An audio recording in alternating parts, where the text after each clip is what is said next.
Good evening and welcome to North West Tonight with Gordon Burns and Ranveer Singh. Our top story. We speak to the Prime Minister as he visits the region after the riots and ask if more could have been done to keep our streets safe.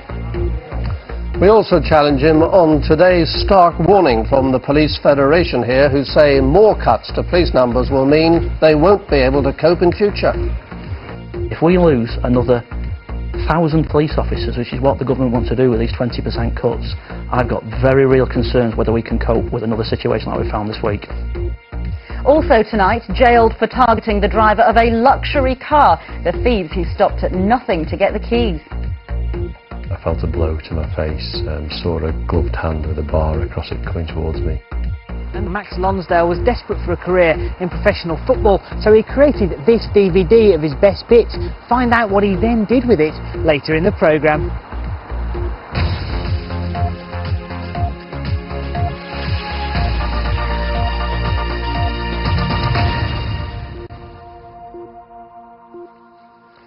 Prime Minister David Cameron saw for himself today the aftermath of the rioting in Salford. He praised the emergency services for their work in coping with the unprecedented outbreak of looting and arson. But as communities in Salford, Liverpool and Manchester start to rebuild their pride in their cities, questions are being asked as to why more couldn't have been done to prevent the violence.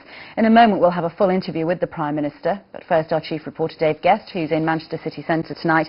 And at the start of a busy weekend as usual, Dave, what's the atmosphere there like? Does it feel quite normal?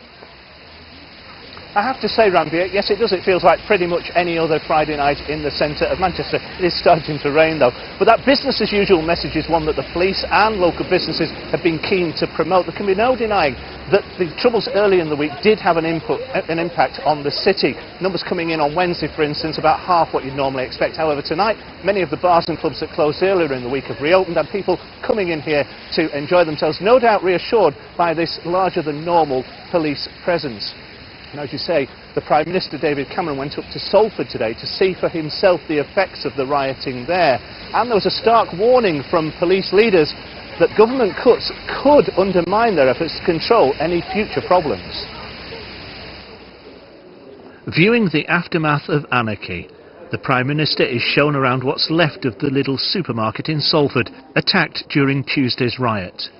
Local shopkeepers described just how frightening it had been that terrible afternoon. He was actually at the shop looking for the windows, deciding what you're going to take when he gets in. The Prime Minister listened, he nodded, and he promised his full support for the police, brushing off suggestions that he'd been overly critical of their tactics. I think it is important we learn lessons from what happened. Clearly there was a need for more on the streets. But from the union that represents those officers, this warning about the possible impact of budget cuts. If we lose another 1,000 police officers, which is what the government wants to do with these 20% cuts, I've got very real concerns whether we can cope with another situation like we found this week. And there was a more vocal protest about spending cuts in general as the Prime Minister left the BBC studios this afternoon. Meanwhile, the police operation to bring those involved in the riots to justice continues.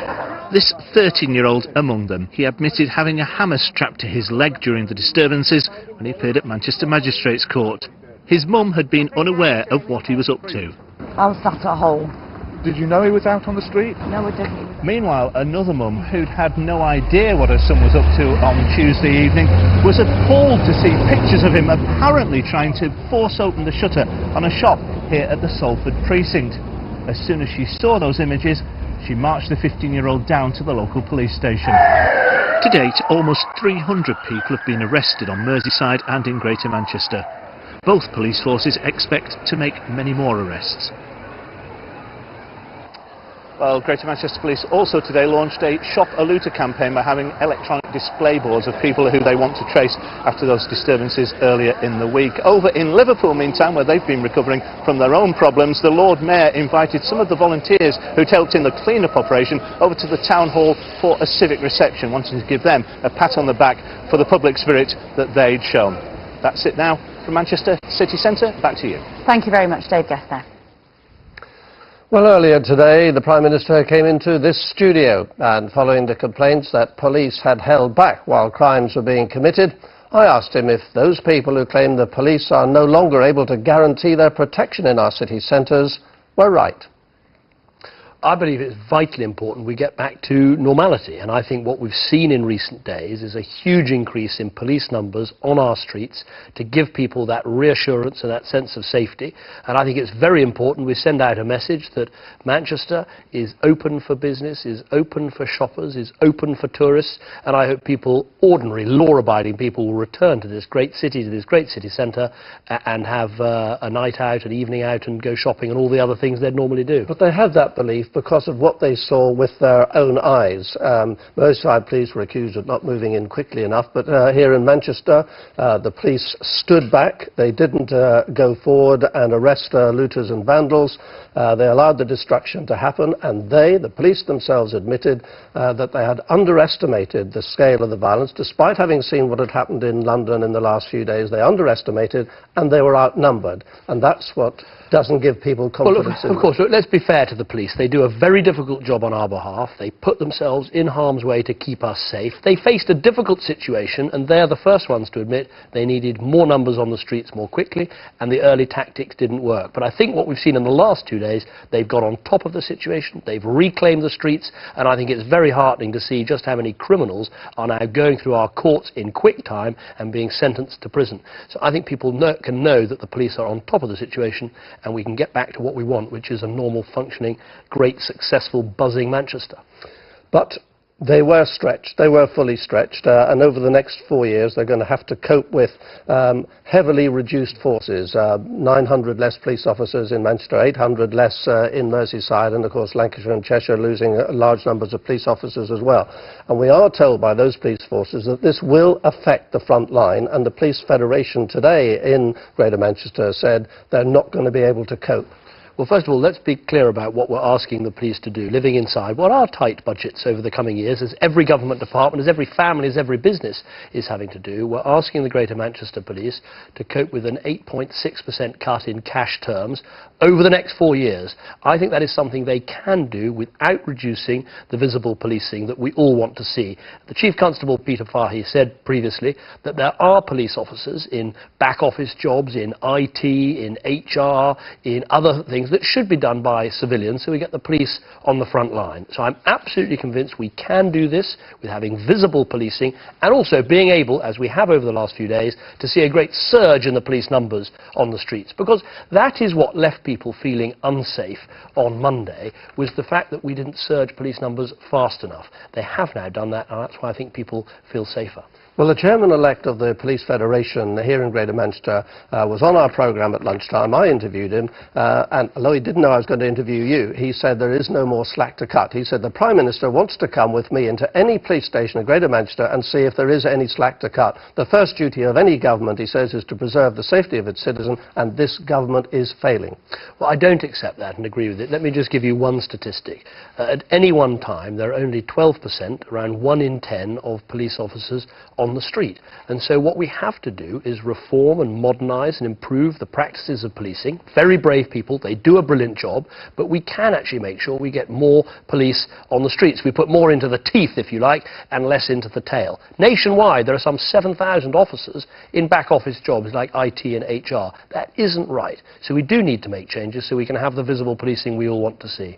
This man is about to lead the Police Federation, the policemen's union, if you like, in Greater Manchester, and he is telling us what the ordinary police officers in Greater Manchester are saying and believing. And he says, and I quote, "We will not be able to cope if these 20% cuts go through. The government have got to rethink, and rethink urgently. They have got to listen to the public." He's not the only one saying that. Are you listening? Well, of course I'm listening all the time, but let me make some important points. Yes, we are asking police budgets to come down. 8.6% in cash terms over 4 years here in Greater Manchester. But at the same time, because we're taking difficult decisions as a government, because we're actually freezing pay in the public sector, because we're cutting out the paperwork that police officers are burdened with, because we're doing those things, and because we're changing some of the allowances, which won't always be popular with police officers, but I think people know reform is necessary, we can achieve those spending reductions, modest spending reductions, without reducing visible policing. chief constables up and down the country are coming out and saying this is possible to do it. It's not easy, but it's necessary, because we can see all over the world what happens when governments don't live within budgets. We mustn't make that mistake here in the UK. Well, let's then turn to why it happened. You talked about a certain sick element of society.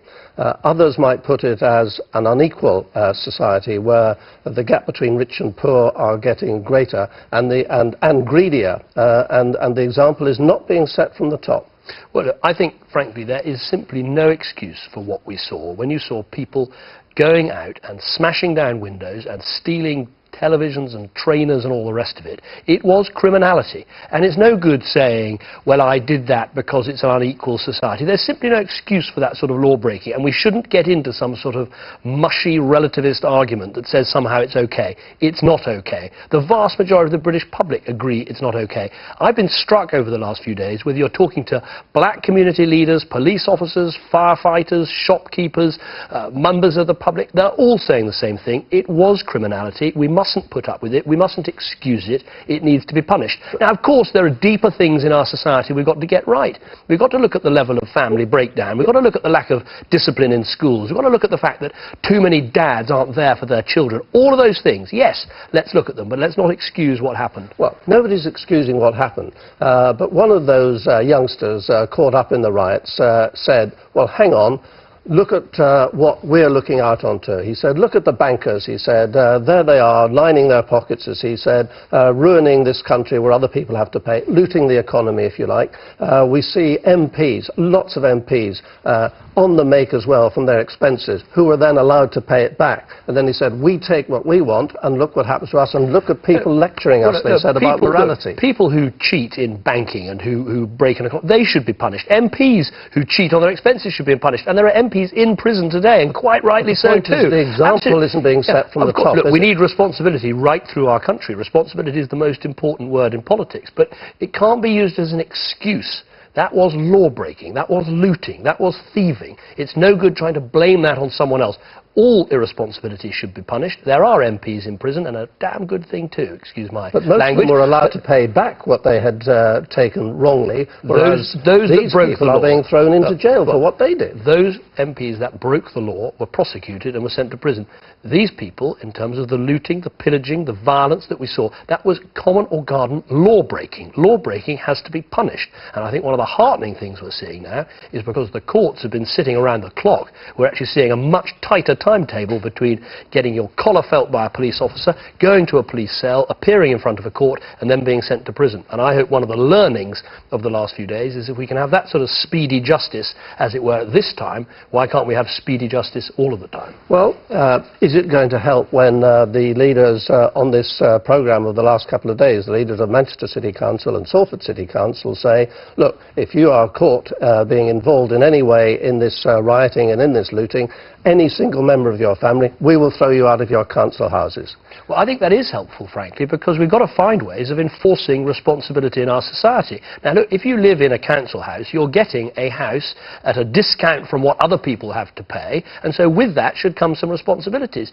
And if you're responsible... through? What yes, well, it is. I mean, when they leave their houses, when they're thrown out, then what happens to them? Because they mightn't be able to afford other sort of housing. Well, they might frankly, they should have thought about that before they turned on their own community and looted the shop. Still suddenly left high and dry. Isn't it better to include people in society than exclude them further? I think for too long we've taken a too soft attitude towards people that loot and pillage their own community. If you do that, you should lose your right to the sort of housing that you've had at a subsidised rate.